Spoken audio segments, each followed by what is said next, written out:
am so blessed. I am so blessed. I am so grateful. I am so blessed. I am so blessed. I am so blessed. I am so grateful for all that I have. I am so blessed. I am so blessed. I am so grateful. I am so blessed. I am so blessed. I am so blessed. I am so grateful for all that I have. I am so blessed. I am so blessed. I am so grateful. I am so blessed. Good morning, everybody. Loving the energy in here. There's canine energy over there from our little friend, our little therapy dog. Good to see you, and good to see everybody else, and good to see everybody online. Thank you so much for joining us. I'm Bonnie. Here we are at the Ventura Center for Spiritual Living. Thank you so much for being here. I'm going to start with some announcements. Let's see. All right. So we have a website, www.venturacsl.org. That's there for your information. Also a desk through that door, and we have some folks wearing teal stoles that can help answer any questions that you might have. They are called ambassadors. We have a wonderful choir sitting right behind me, and they are going to rehearse today. And hello. I heard somebody laugh. They're going to rehearse today and every Sunday from 11:30 to 12:30. They are the Hearts and Harmony Choir, and everyone is welcome. We have a science and spirituality group that meets on the third Wednesday of each month. It's hybrid. The next meeting is in January 15th. And the next selection is Reconnecting to the Source by Urban Laszlo. We have an amazing outreach program going on right now. All of these gifts are going to James Storehouse. If you still have gifts to donate, please bring them up at the end of the service. And we're going to need some helpers to get the gifts into the car that's taking them over to James Storehouse. This is a beautiful organization that works with children in the foster care system, and your contributions certainly will make a difference in the lives of these people. So thank you again. I think that's all we have for this portion of the announcements. Let's go ahead and call up Bill Hadris, who will lead us in inspiration. Thank you.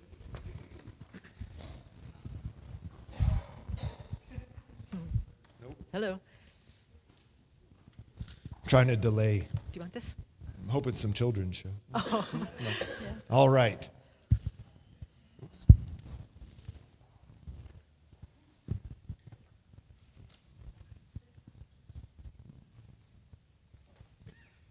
It's not working. As Reverend Bonnie said, I'm Bill Hadris with Youth and Family.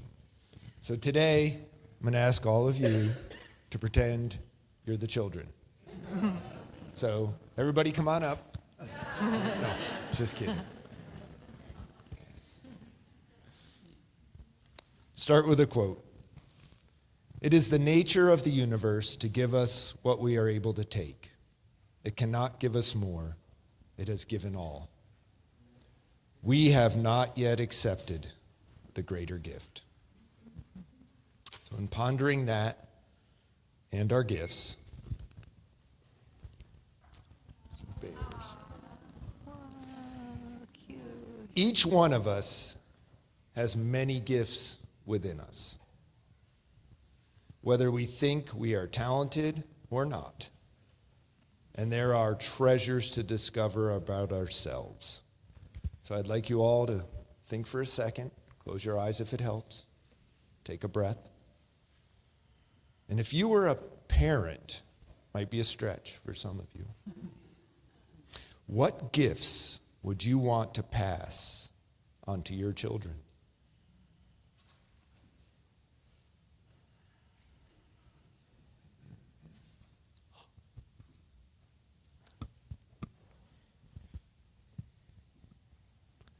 You all are relieved. You guys want to come help?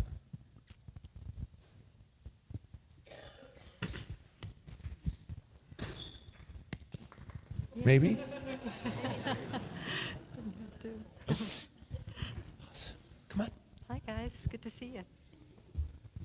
And sit down. Sit down here. How's that? There we go. We're all sitting together. Hi.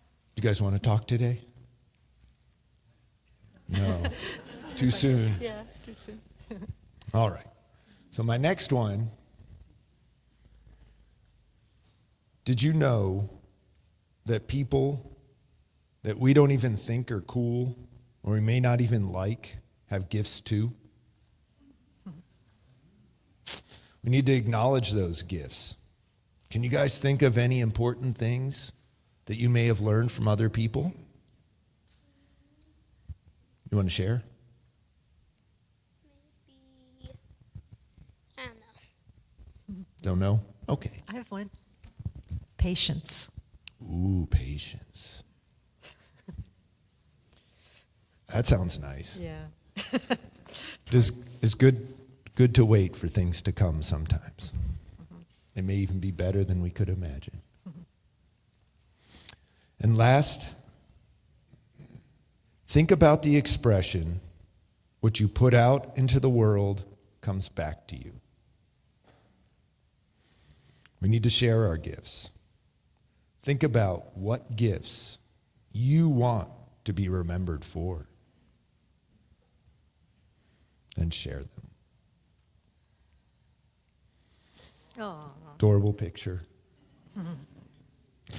Invite you all to repeat after me. I recognize my and your inner gifts. I recognize mine and your inner gifts. And so it is. And so it is. Thank you. Thank you. Thanks, Bill.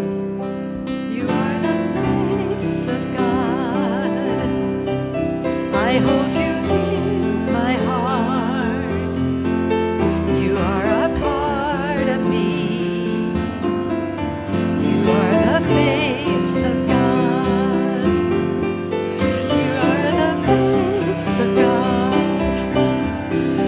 I hold you in my heart. You are a part of me. You are the face of God. Thank you, everybody. All right. Okay, let's go ahead and we'll have a prayer from Susan Burrell here. Thank you. Good morning. Good morning. As I begin, the other practitioners and ministers in the room stand already in alignment, acknowledging the truth of our being. So I invite each of you to put your hand over your heart and say to yourself, I am love. I am love. I radiate love. I radiate love. And dropping into that inner wisdom of love that radiates all the time within you. I know that this is the truth of all, that the oneness, the allness of source energy is love. And it radiates and touches and shifts and opens and changes everything when we focus within on that truth. I am love. So knowing that that is true today and every day, I know each of us are deeply blessed. We are the gift always, and that gift is love. So with gratitude overflowing and a few tears, I simply release this word into the law of love, knowing it is done, it is so, and together we say, and so it is. Thank you. Thank you, Susan, Reverend Susan. And knowing that tears are like God's elixir, like rain, we just move into that beautiful energy of sweetness and of joy and of love that Susan brought us to with her wise words, her big heart. And so we breathe into that place and we trust it and we know it as the I am presence. Because truly God is I am, and there truly is only one of us here. And so together as we sing, I am remembering who I am, we know the truth of this experience. We know the truth of I am. We know the truth of spirit and the self as one. Sorry. I almost said spirit and the smell as one. That too. And we absolutely trust and know that all is God, and all is well. And so together in joy and tears and laughter and joy and triumph and grace, let us sing together, I am remembering who I am. Here we go. I am remembering who I am. I am remembering who I am. I am remembering. I am remembering.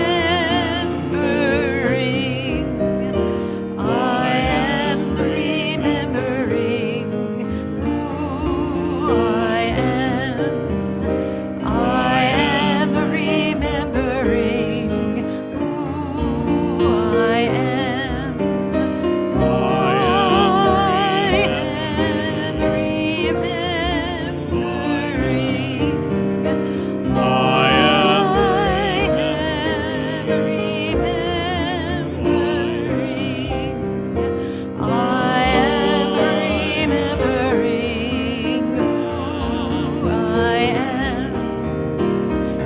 am remembering who I am. I am remembering. I am remembering.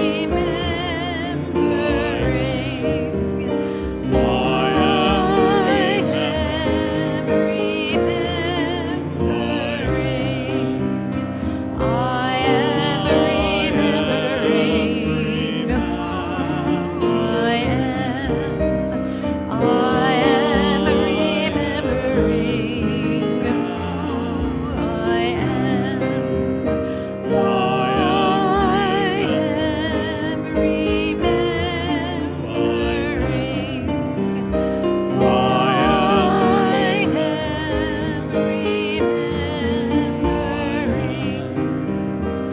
I am remembering who I am. I am remembering.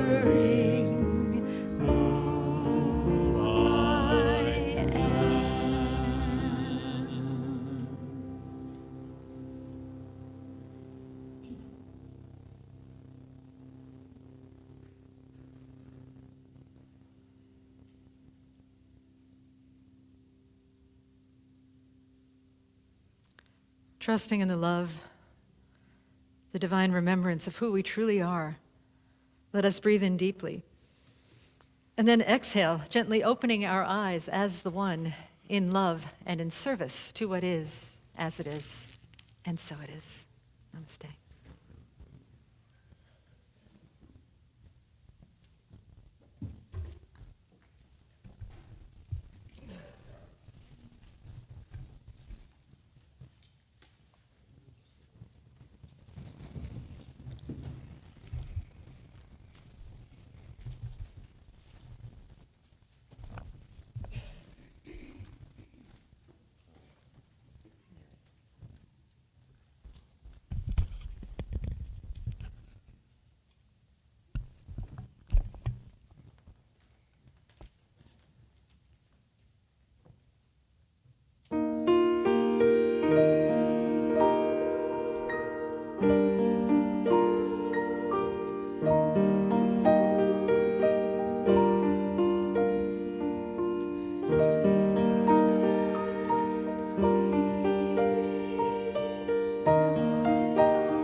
You're all staying back there, huh?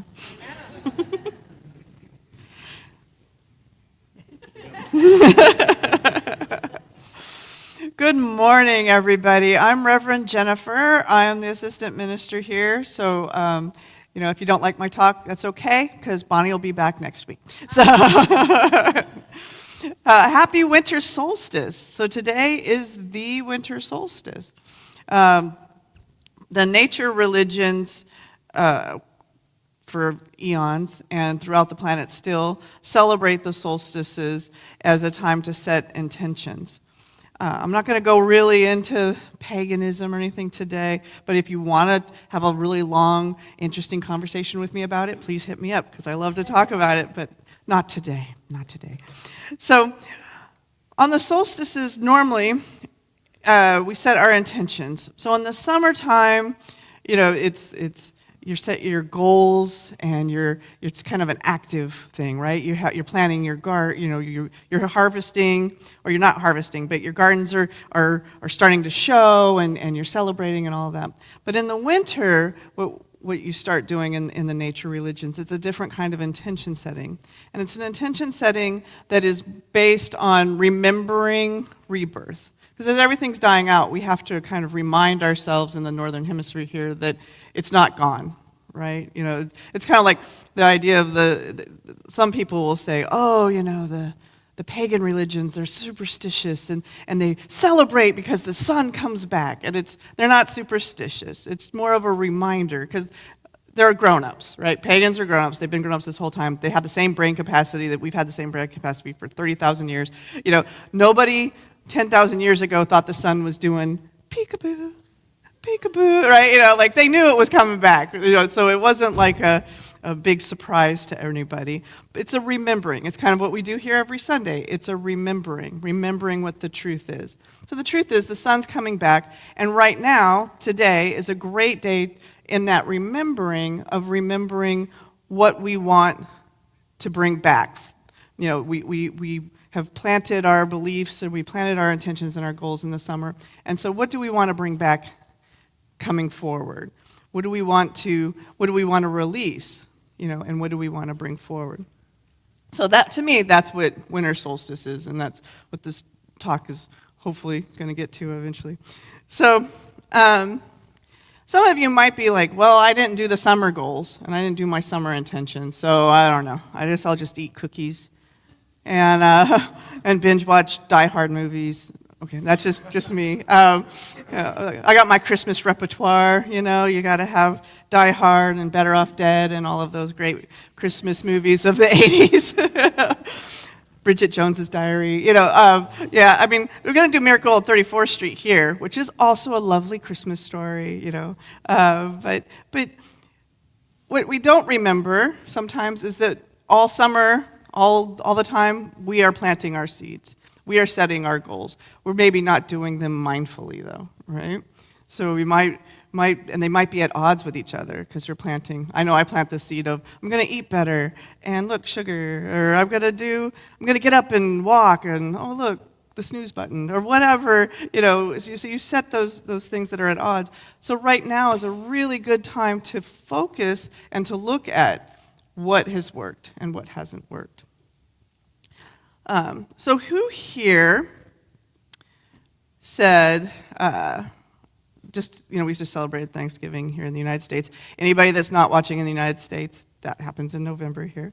So who here, over Thanksgiving, when you get all your people around the table, or you take that moment and go around the table and say what you're grateful for. Anybody do that? Do that? I'm preaching to the choir. Come on.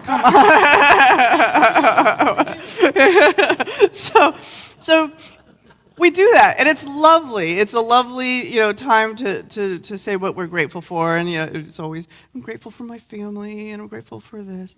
But how many of us go through and go, all right, everybody, what was your biggest failure this year? Where did you just fall on your face and just really just.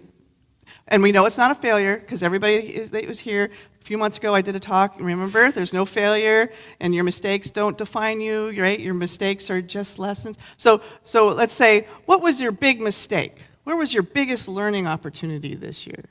And sometimes that might find its way in your gratitude work, but I mean, who does appointed goes around the table and looks at all your family members and go, where did you just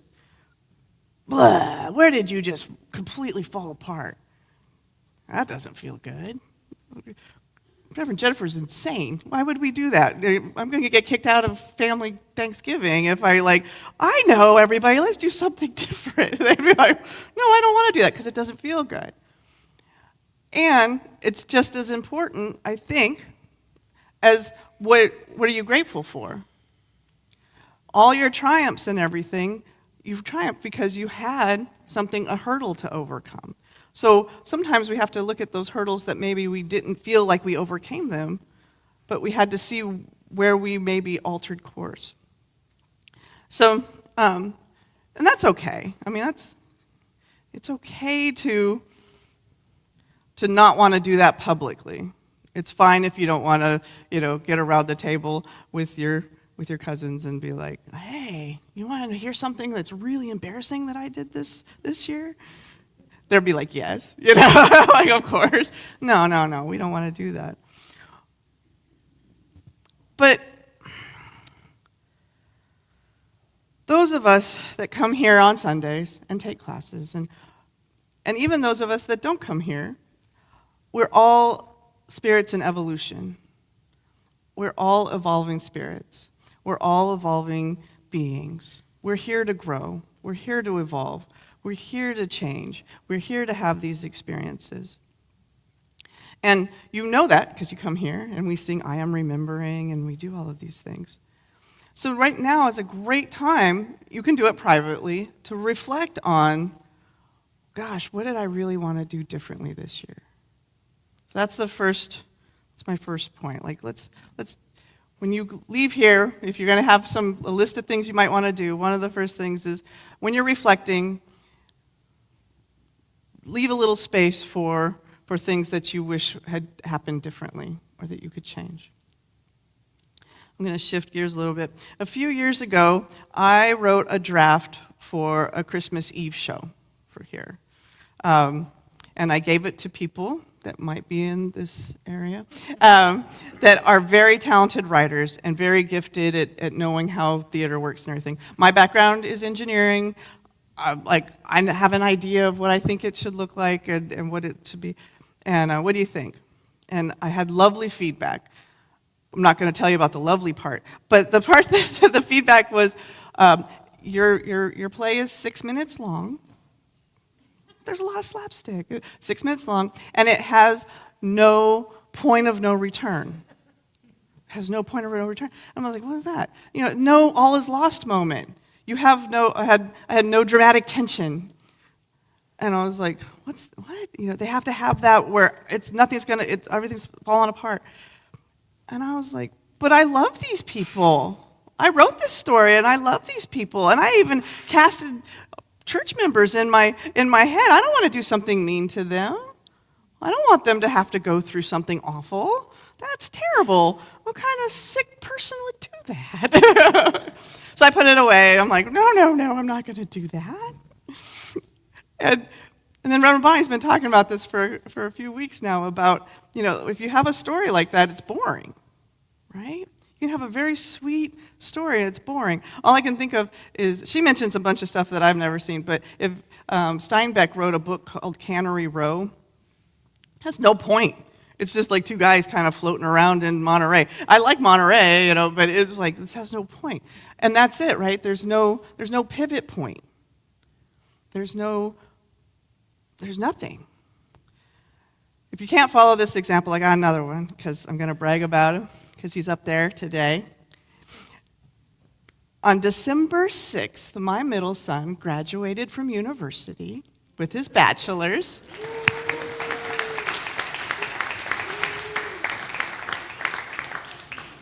And we went to his commencement. So if you haven't been to a commencement lately, they're a lot of fun. They could be a lot of fun, high school graduations and stuff.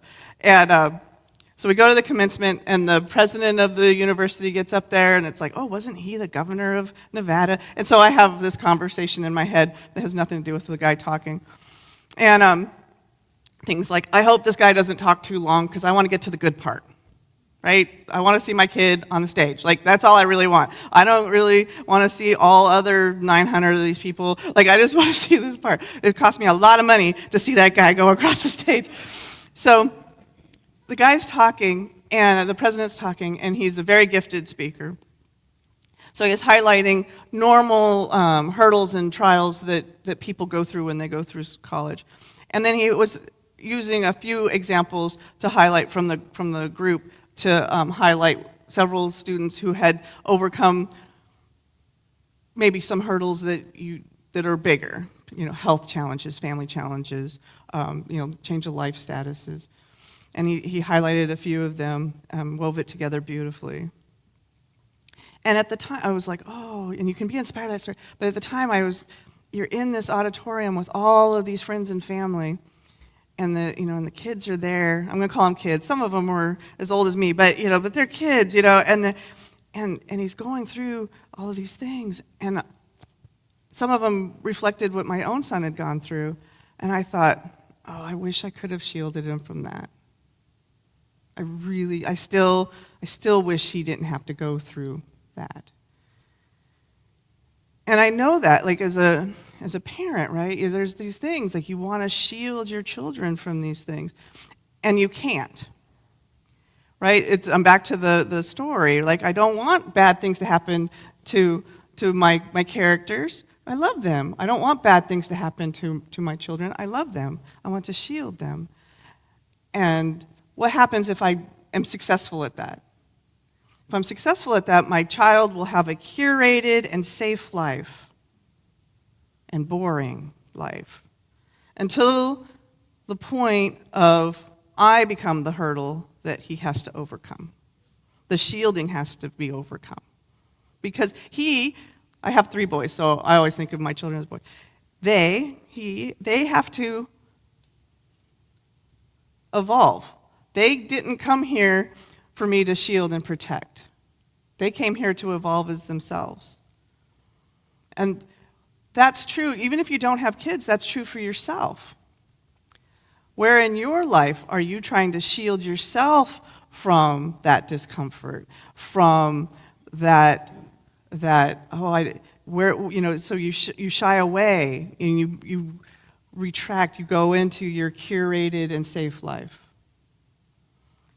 I've done it. It's like, oh, I don't want to do that.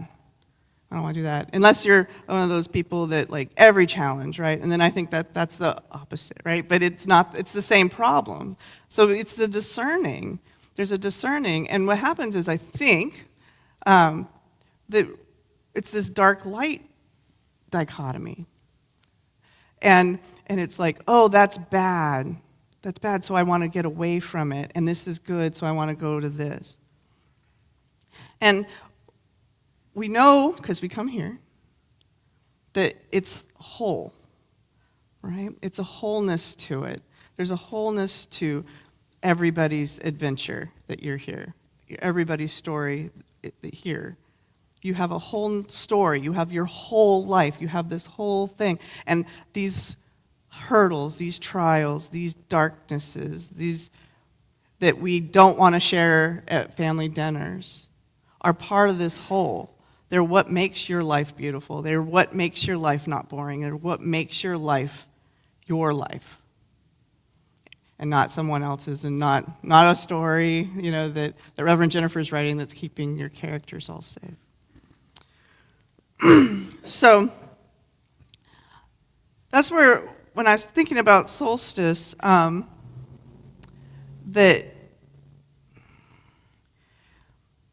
when we talk about solstices, if anybody's been around in Santa Barbara in the summer, they do a big summer solstice parade, right? It's a big party. Woo! The sun! Woo! I have some friend up there that's from Brazil, and she's part of the Brazilian dancer troupe, So whenever I think of it, I think of her pictures, and she's like, she's got all the feathers and everything. And then you come to winter solstice, and everybody's like, the sun's coming back, right? Tomorrow there'll be more light than there was today, right? And it's like they're all so light-centric. And they're so like we only want to focus on the light. And we want to just push the dark away. And it's like, I think that when I do that, I am living in duality, and I am ignoring half of my life, right? You're missing the point. You're missing that focal point. And I'm not saying that the darkness is the point. I'm not saying, like, let's just focus on that, because then you're missing all of this other stuff over here. It's the wholeness. And it's not just the duality. I have a quote here from Ernest Holmes, who is the founder of our denomination. And his quote here is, it's from the glossary in the New Thought Dictionary. And it says, pairs of opposites are the principle of duality, or two opposing forces, as light and darkness, heat and cold, male and female, positive and negative, etc. These principles are found in most ancient religions as well as in the Christian. However, the term does not necessarily mean conflict, but rather balancing forces. They are really the two ends of a pole. On the physical plane, people swing between these pairs of opposites, joy and despair, sickness and health, etc. As we become illumined and rise in thought to the plane of reality, we see the pairs of opposites in their true form as one. And I paraphrase some of that because he uses some language that I don't like. So if you get the book and you're like, where was that exact quote? I'll tell you. But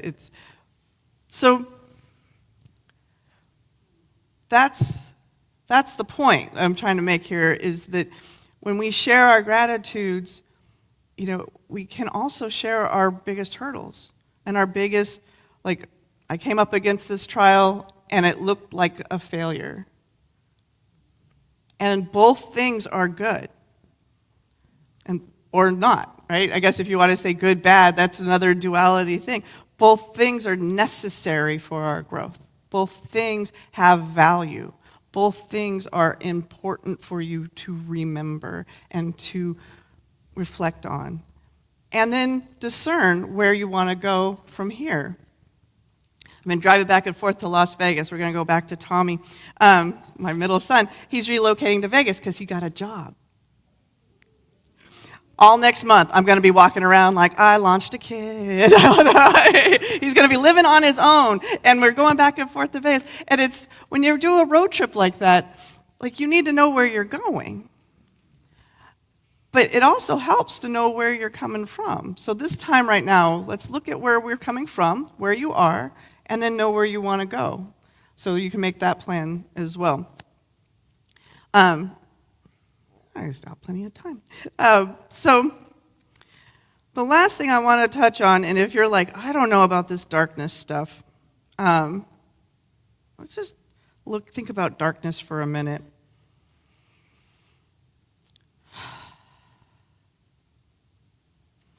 We all start in darkness.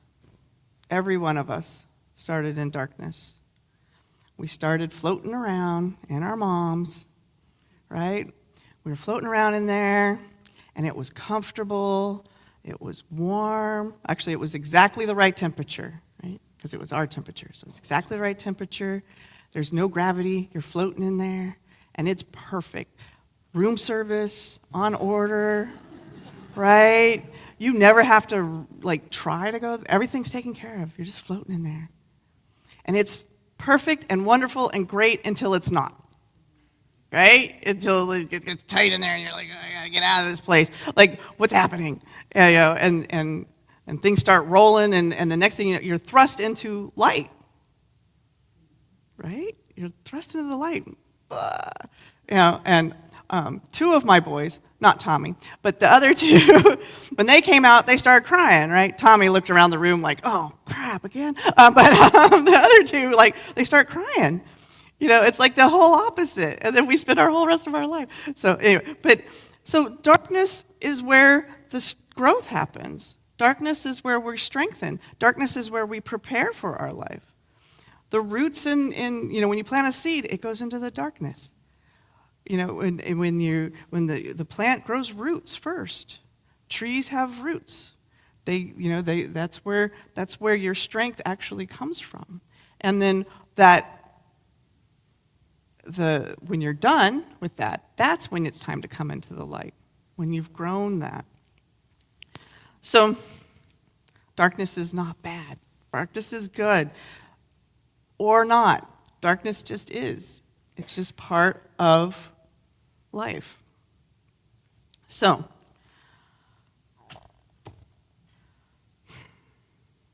I'm not there yet, so I wasn't going to say this part. But sometimes when we're facing hurdles or trials or things, and on some things I'm great, and then something else will come up, right? We all came over hurdles, right? We all grew up. We're all, almost everybody here. I see a little one back there, so he's not yet. But we've all made it this far, and then something will come up. And it's like, oh, I can't handle this. This is my all things are lost, right? This is my point of, nope, this is too big. I aspire, I want to get to the point where when something like that comes up, I can say this: thank you for my life. Thank you for this challenge that texturizes my life. Thank you for this new path or experience. Anybody else? Can anybody do that? Right now, boom, something comes up and you're like, yep, thanks. If you can't, come talk to me because I need to know. But we can do that. It might take a second. It might take a little bit of time. But you absolutely, I know for everybody here, including myself, that when a challenge comes up, when something you think something is too dark, something is just too big, all things are lost. This is the point of no return. It's not. It's not. And it's not this too shall pass. It's not let's just put my head down and barrel through this. Let's push it aside. Any of these things that come up is a chance for us to say, thank you for my life. Thank you for a life that has prepared me for this. Thank you for this new path and this new experience and this new way that I'm learning to be. Thank you. So, everybody got that? Everybody's good? Everybody's got it? Awesome. I normally would have some funny story or something, but I don't. So we're going to just end with a prayer from Michael Richelieu. Chris? And we're just going to end with this prayer. I'm going to have everybody close their eyes. This is from the book that Reverend Bonnie has been featuring for the last couple of months called The Universe Always Says Yes. And this is his Christmas prayer. So let's just everybody take a moment to take a deep breath in and center.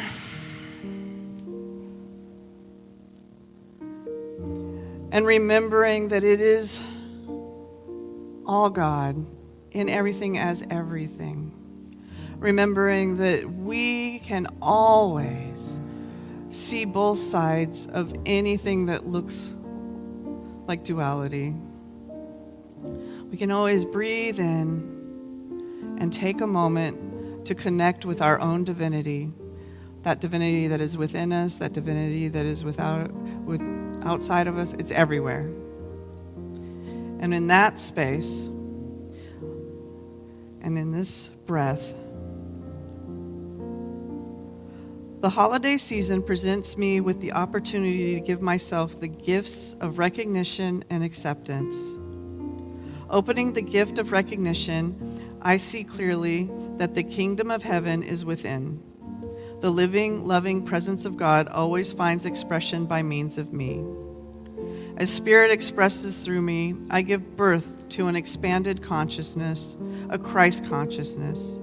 I joyously experience God's love illuminating with star-bright clarity every aspect of my livingness. Recognizing the Christ within, I now open the gift of acceptance. Wisely, I know that I am one with Spirit by divine birthright. I am the perfect outcome of a perfect idea in mind. Christmas is the season that celebrates the miracle of love. In recognizing and accepting my spiritual truth, I celebrate my knowing that I am God's love in action. And so it is.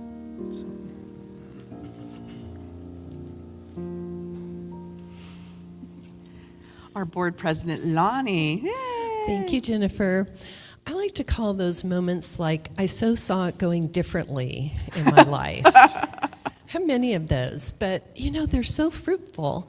But I think we really need a beautiful community of loving, like-minded spirits to hold that space for us, because seeing it by ourselves is very difficult, and it doesn't always feel like growth. But like last week when Reverend Bonnie was talking about, your light shining doesn't dim anyone else's. We may need your light, and so that's just an opportunity to, where was it I so saw it going differently in your life? And we can embrace that change that comes about. And this is a perfect time of year because it isn't really dark. There is light there. So this morning, as we prepare for our offering, I just invite you to give yourself some grace. It's a challenging time in so many different ways. And I think we really do need to start giving ourselves some grace so that we can give others grace. So in that spirit, we'll do our offering. We trust in spirit. We trust in spirit. Oh, are we reading it together? let's do that. We'll read it together. We'll read it together. We're reading. Okay, we're starting over. Gifts bless many and return to us multiplied in miraculous ways, so that we may give again. Okay, it's going to be one of those moments.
see the kids march. This is Santa's big scene, and among all his toys,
Okay, then.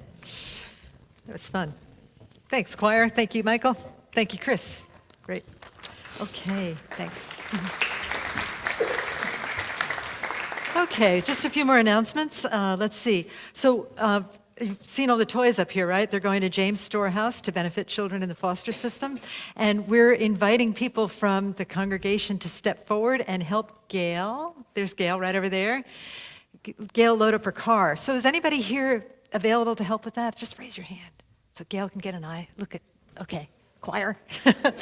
Preaching to the choir, like Jennifer said. So yeah, just see Gail after the service and we'll get that all loaded up. And you'll be blessing a child's life with your generosity. Whether you brought toys or whether you're helping load the car, it's all a blessing. We have, speaking of volunteers, we have a volunteer appreciation gift for anybody who has volunteered here in the center this past year.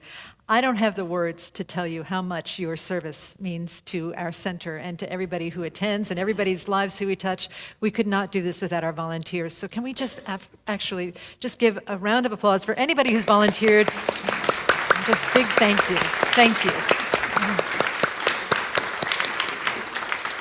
These gifts were lovingly handmade by Gail again, and they're very beautiful and you'll enjoy them. We have our Christmas Eve service coming up. It's December 24th. We have a cast of about 50 people, including 15 animals. 15 animals. We've got 2 alpacas, a tiny donkey, a tiny horse, some chickens, and other animals. So come on down to Christmas Eve. It is December 24th at 7 p.m. It's a wonderful play, an adaptation of Miracle on 34th Street, written and adapted by David Kerrigan, and many of our talented center members are participating. The choir is singing. You'll be lighting candles. It's going to be a beautiful event. So come on down, bring your friends. Be super fun. If you'd like to bring food to share, we welcome that as well, whether it's for Christmas Eve or whether it's for our hospitality after the service, or whether it's for New Year's Eve karaoke, which is also coming up December 31st, 6 to 9. We've got a family-friendly event, and go ahead and come on down for karaoke on I call it New York New Year's Eve, because when the ball drops at 9 here, it's 12 in New York. So no, the ball drops at 12 in New York, and it's 9 here. Okay, got that. All right. Let's see. Oh, we've got some classes coming up. I'm teaching 2 classes starting in January. So the first class is a class that I taught years ago. Maybe some of you took it. It's a Create a Holy Agreement class, and it's setting an intention setting class. And it's 2 Fridays, just 2 weeks. And feel free to sign up for that. I believe there's sign-up sheets in the social hall. I'll have more information later on, after Christmas. And the other class is, what is it? Oh, the mystical path and money. So it's a journey toward infinite living. This is a certificated class, so you get credit for practitioner prerequisites.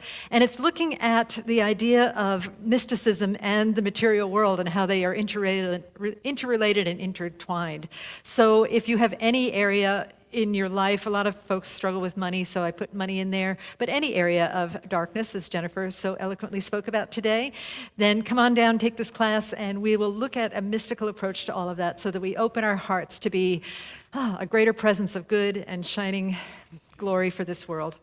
Appreciate all of you so much. Let us go ahead and I'll have you stand up and we'll do our final affirmation. Oh, no, I forgot something. Well, you can stay standing. After the service, y'all, I'm a little rusty. I haven't done the end of service announcements for a while.